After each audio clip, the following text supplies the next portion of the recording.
When a woman gets pregnant, after 6 months, she's happy. Are we together now? What is the difference between the protruding stomach that is as a result of cancer and the protruding stomach that is as a result of pregnancy? All of them lead to your stomach protruding. But on one hand, the woman is dancing. On another hand, she's saying, Lord, this thing must go back. The difference is an awareness that there is growth happening within her. Are we together now? The growth that is as a result of a cancerous cell is dangerous, is deadly. But the growth that is as a result of a baby within the mother's womb is a great blessing. Growth. Number 4, what do people crave for desperately? Significance. This is particularly true with men. All people but the male gender. Significance. When you hear a man say, do you know who I am? That's what he's trying to say. Doesn't matter who he is. He may not even know who he is himself. If you ask him, okay, who are you? Are we together now? I am the son of so and so. Or I'm a director or this and that. That house is my own. Do you know who I am? He's just craving for significance. Hallelujah. Significance. It's very powerful. So when you acknowledge people, we have a chairman of so and so in this place, and ladies and gentlemen, and all those MC, they know how to massage the ego. Ladies and gentlemen, without any further ado, please, let's give it up for XY. You see the person trying to manage. Hallelujah. May your world celebrate you. Those who don't like you, they will keep crying every day. But as for your destiny, you will keep going forward. Hallelujah. Praise the name of the Lord. Growth, then significance. What else do we crave for? Impact. Impact. Impact. Impact. All men desire a life that is impactful. Sit down with an armed robber, sit down with a drug addict, sit down with someone who is given to alcoholism and tell him, why is your life like this? If he's not under that influence, he will talk to you sincerely. He will say, even me, it's not like I really like this thing. So as stubborn as they are, something within them is crying to make meaning with their life. That's why you can give them a job now and say, okay, I will give you 100 naira, fix these blocks. And they will do it because something within them wants their lives to count. It is a terrible thing for an individual to live your life and it's not counting. It's not making any difference whatsoever. Are we together now? Very, very important. When these factors are at work in your life, you will be a very fulfilled person. I taught you in the series, What Seekest Thou, that the only gift you can give yourself is fulfillment. Success is not your gift. Success comes by you serving others. But the only thing you can give yourself is called fulfillment.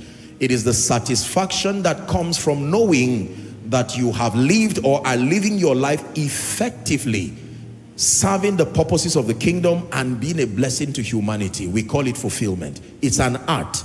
There is an art to fulfillment, and there are many successful people I've seen in my life who are not fulfilled.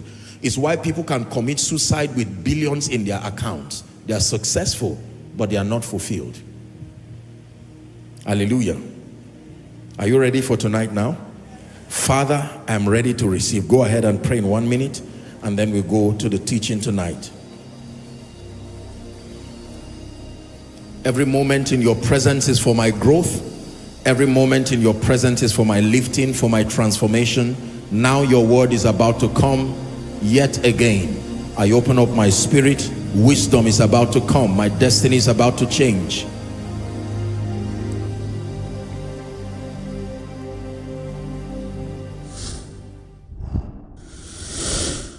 Tonight's teaching is a very thought-provoking re-examination of the principles, the practices, and the pathways that you have chosen to adopt as far as your passion towards destiny actualization is concerned. And I want you to join me. We want to do a probe into the principles and the practices that you have chosen to ignore or chosen to adopt as far as becoming in every ramification is concerned. The intent of this teaching tonight is to challenge you, so that if in the course of this discussion you find out that you have been following a path that is inconsistent with your desire, that you obtain grace immediately to make a U-turn. Many of you are going to be learning from tonight's teaching that you are speeding off the opposite direction to victory. Are we together now? That whilst victory is this way, you are already gallantly and some arrogantly on their way against the direction of victory. The Spirit of God has brought this teaching tonight to help you, to remind you, and for others to caution you, to help you make a U-turn, so that in partnership with the Holy Spirit, you begin to make a triumphant journey into a destiny of grace and a destiny of glory. I'm teaching tonight on a topic that I titled the roadmap. The roadmap. I want to show you the path to ever increasing glory. The roadmap. Blessed be the name of the Lord. The roadmap. 3 scriptures very quickly. Matthew chapter 7, where we got our text for tonight, from verse 13 and 11. Matthew chapter 7, 13 and 11. The roadmap. Jesus is speaking and he said, enter ye into the straight gate. He said, for wide is the gate and broad is the way that leadeth to destruction. He's speaking now, Jesus. And many there be which go in there. Can you imagine? Wide is the way, the gate, and broad is the way, that reason of the advantage of altitude. They are able to see even parts that humans cannot see. And yet Job is saying there is a path which, in spite of the altitude, that advantage that the fowl, the bird of the air has, and the vulture's eye, that they are not able to see it. Verse 8, it says, the lion's whelps have not trodden there. You know, they call the lion the king of the jungle, and I've watched a number of documentaries on lions. They are very bold. They do not fear, especially when they are moving as a pride. They move with gallancy as though they own the forest. And sad is any creature that stands their way, especially if it's alone. They would tear it into pieces. Worst off is the hyena. Let it be that any hyena meanders the path of a pride. For no reason they will kill it. They've been arch enemies from time immemorial. Are we together now? And yet he's saying, as bold, as courageous, as audacious as the lion is, there are certain parts that with its intelligence, intuition, and courage, it's not been able to get there. Even the fierce lion has not passed by it. These are parts in the spirit that only the Holy Ghost can take a man through. Remember, the eagle and the lion are two creatures that Jesus, God himself, likens himself. He uses the similitude of those creatures. The lion of the tribe of Judah and then the eagle. And yet the Bible says, in as much as he's used those similitudes, it is amazing that there are certain dimensions that they have not crossed. I'm praying for you already. In the name of Jesus Christ. These parts that only few have found in destiny, and with it they have commanded enviable results. It is your turn to finally see it. In the name of Jesus Christ. A very popular scripture here, Ecclesiastes chapter 10 and verse 15. Ecclesiastes 10 and verse 15. The wisdom of the preacher. He says, the labor of the foolish wearieth every one of them, because he knoweth not how to go into the city.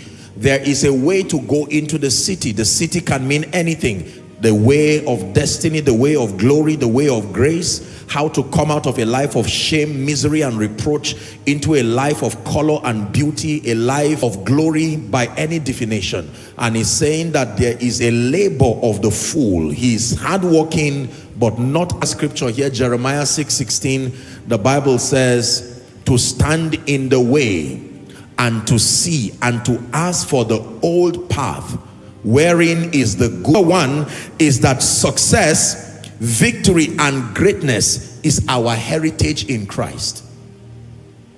Success, victory, and greatness is our heritage in Christ. If you believe that while writing, shout amen. Amen. Let me hear louder amen again. Amen. Success, victory, and greatness is our heritage in Christ.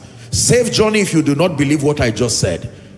Are we together? That success, victory, and greatness is our heritage in Christ. Among the many benefits of redemption is an opportunity while serving the purposes of God and living for Jesus to taste of true success, to taste of victorious living, and to be able to attain a position of commendable greatness. Genesis chapter 12, please. We'll read verse 2 and 3. The blessing that was proposed to Abraham: and I will make of thee a great nation, and I will bless thee. I will make thy name great, and thou shalt be a blessing. Verse 3, it says, I will bless them that bless thee, and curse him that curseth thee, and in thee shall all the families of the earth be blessed. So God proposed a blessing. He proposed a program for Abraham, that I desire to bless the entire earth, and you have found favor with me to be the one through whom that blessing will find expression. Galatians chapter 3 and verse 29. Paul was teaching us that if we be Christ, he says, then are ye Abraham's seed and heirs according to the promise. That when God was making that promise, cutting that covenant with Abraham, it was not just for his sake, and his seed there was not Isaac. By natural descent, he became a beneficiary of that covenant, that promise, but spiritually speaking, he was speaking about Jesus. And that now in Christ and through Christ, every believer, are we together, has been made a partaker of this privilege, this promise, this covenant. God did not enter the covenant with us, but we are beneficiaries of that covenant by reason of being in Christ and through Abraham. Are we together now? This is very important. If ye be Christ, then are ye Abraham's seed and heirs according to the promise. Psalm 71 and verse 21. A scripture that is very personal to me. It came from the mouth of the Lord to my destiny. And it's a scripture that I continually remind God of, and a scripture that has been ever before me. Join me in receiving it tonight. It says, thou shalt increase my greatness and comfort me on every side. Say amen. It is a dangerous thing for your greatness to increase and you do not find comfort on every side. Because I hope you know that with greatness, what surrounds you are enemies. And if God does not give you rest round about, your greatness will become a cost to your life. So it says, thou shalt increase my greatness and comfort me on every side. Reminding you again that success, victory, and greatness is your heritage in Christ. Now let me pause for a moment and discuss this. When we discuss matters of consecration, matters of surrender, matters of holiness and devotion unto the Lord, the intent is to bring us to a point where we prioritize Jesus Christ. Are we together? Above the things that this world can offer, above jobs, above whatever it is. And it's a very accurate theology to teach believers to ascend in their passion and their drive for God beyond material things. If the scope of your seeking God is, the end point of your seeking God is just to acquire things, then you have been misled. Are we together? You will get things, you will get all kinds of blessings, but that for any serious believer who is mentored properly, there are weightier and higher and more serious indices that measure success in the spirit. The greatest of them being your passion, your press, your drive for God, the depth and the extent of your devotion towards God and spiritual things. Here's why I brought this issue. Sometimes in a bid to help people stay consecrated, in a bid to help people stay in the reality and the consciousness of holiness and total devotion to God, especially for we preachers, we make the mistake of trivializing the fact that the human spirit was designed to find fulfillment ultimately through your relationship with Christ, but that there must be consolations to your Christian experience if life must make sense to you. Are we together now? So sometimes in a bid to help people to not love the things of this world, to not love material things, we produce a lazy and an irresponsible people.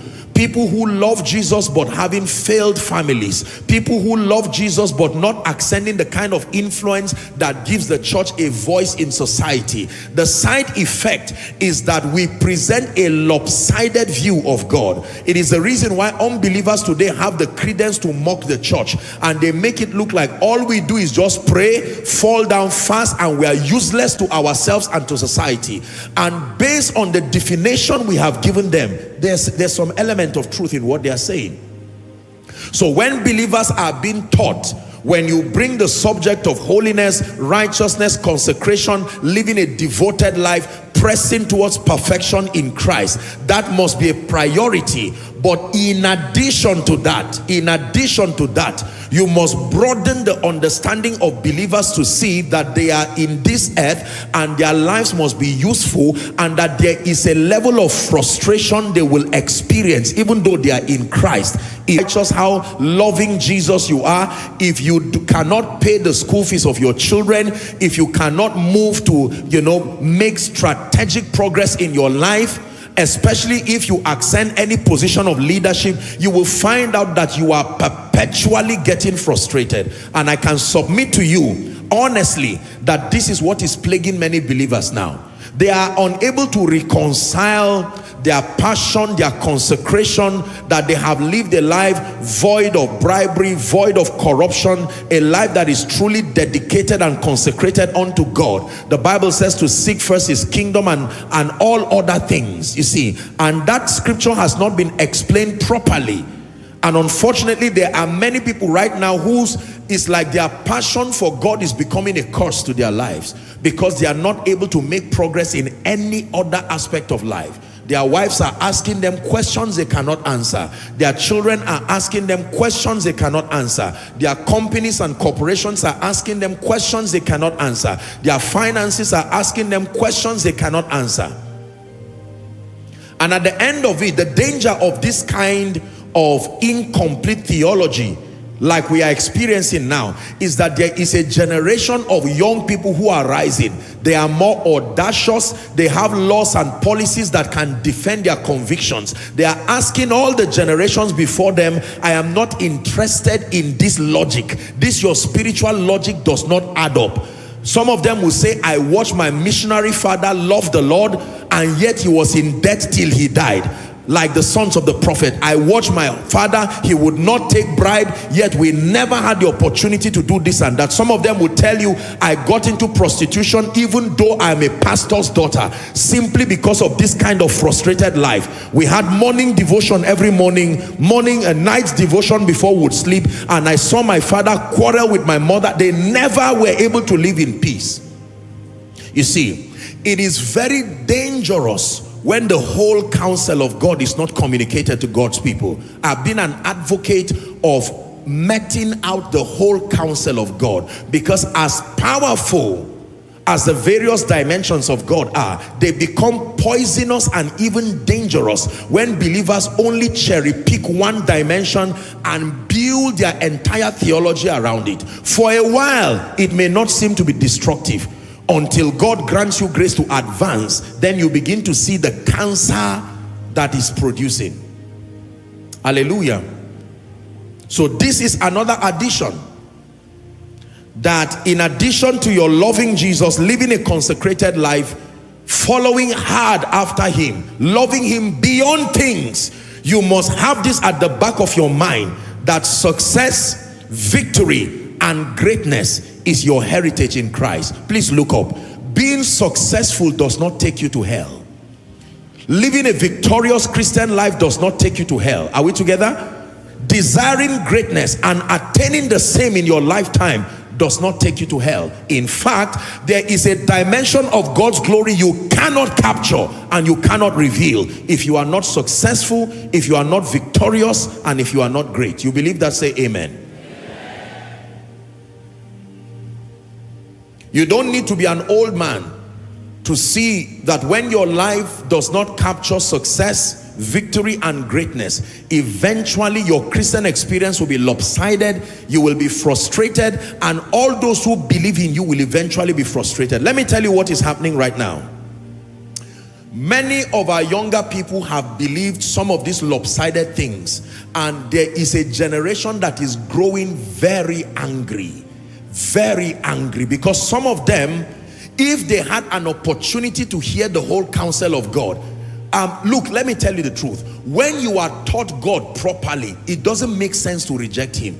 Are we together now? When you really understand God and you are taught God from the lens of balance, accuracy, you will love him with all your heart, because then you will see his plan for your life. The picture becomes whole. You will love him by choice above every other God and above every other practice. But something happens to you when the picture of God given to you is from the lens of fanaticism or from an incomplete dimension. You will embrace it sincerely, usually as a young man, but as you grow, as you get married, as you get into leadership, as many responsibilities come, there are many people who are swallowing the software of imbalance, swallowing the software of lopsided, the pills like a tablet of lopsided spirituality. The reason is because the things that they have not learned, there is somebody in their life covering it for them. So they have not seen the consequence of not knowing those things.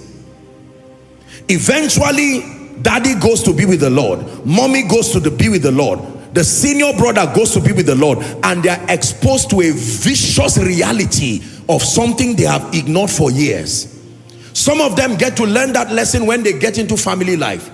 They carry their childishness and immaturity and find out that it's tearing their homes into pieces. And now, unlearning it becomes harder. It's like a man of 40 years going to nursery class with a short knicker, and you will be great as much as the earth defines greatness. But because God is not a factor there and he's not your greatest priority, you would have brought to your life the things that will end up killing you. So after years of piecing together human laws that can bring success to you, you find out that you begin to die by the same tools you labor to bring to your life. I can tell you there is an element of success, victory, and greatness. There is an element of it that cannot bring you. It is only God being introduced in that equation that makes it valuable and profitable to you. Are we together? You get the balance now? But have it at the back of your mind.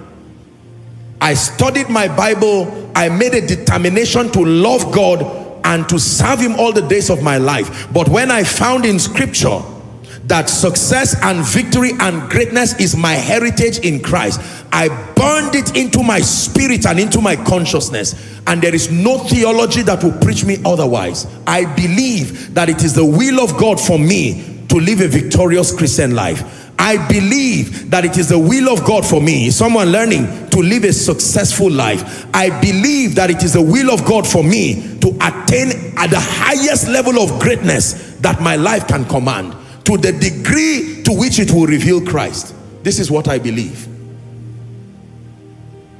You believe that? Say amen. Amen. Number two, a reminder that God is glorified when we are successful. I like this. God is glorified when we bear fruit. God is glorified. Isaiah chapter 61 and verse 3, it calls every believer the planting of the Lord. The planting of the Lord, that they might be called trees or oaks of righteousness. The planting of the Lord, that he might be glorified. Every believer is a planting of the Lord. Every believer. You have to believe this. If you are a believer, know that you are a planting of the Lord. That means God is a sower. Everybody say God is a sower. It's not just humans that are sowers. God is also a sower, and his seeds are men. His seeds are men. Are we together? His soil represents the various regions of the earth. God is a sower. He sows men. He expects the men to grow like trees and to become fruitful. And the harvest that he gets is how he's glorified. Are we together now? He gets the harvest of the fruitfulness of the saints.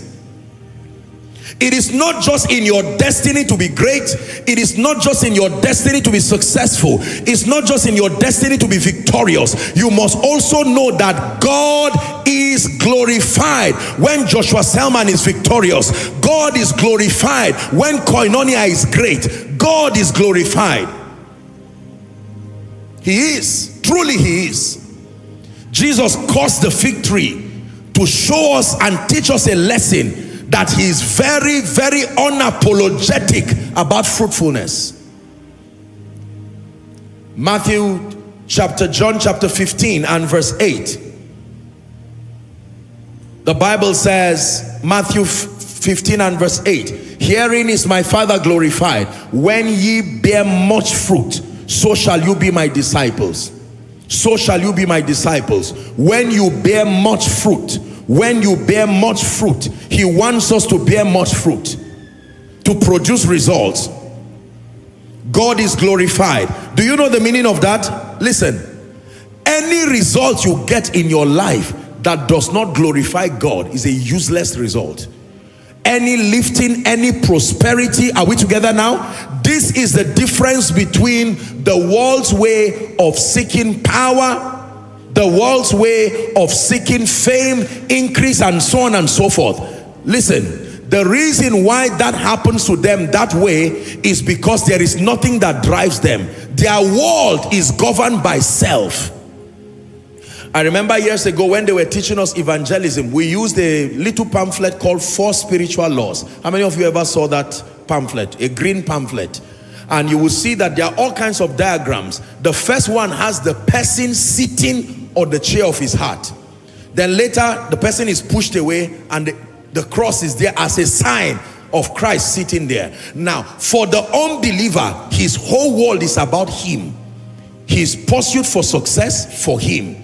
His pursuit of greatness, for him. Usually it is to prove a point, to prove to everyone who thought they were failures. But when you come into Christ, the angle with which you approach the subject of victory, success, and greatness is very different. Everything becomes for His name's sake. The reason why you want to prosper, for His name's sake. The reason why you want to do well, for His name's sake. Once that adjustment is made, your pursuit becomes godly.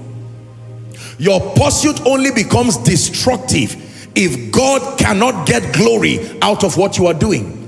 And I have taught you here with endless sermons, endless series, that your life, your pursuit for success, victory, greatness, and anything at all that men desire, you must have it at the back of your mind that everything I'm seeking in this life is not just for my personal comfort, but that God be glorified. Shout it from your spirit through your voice. Say, be glorified, through my life.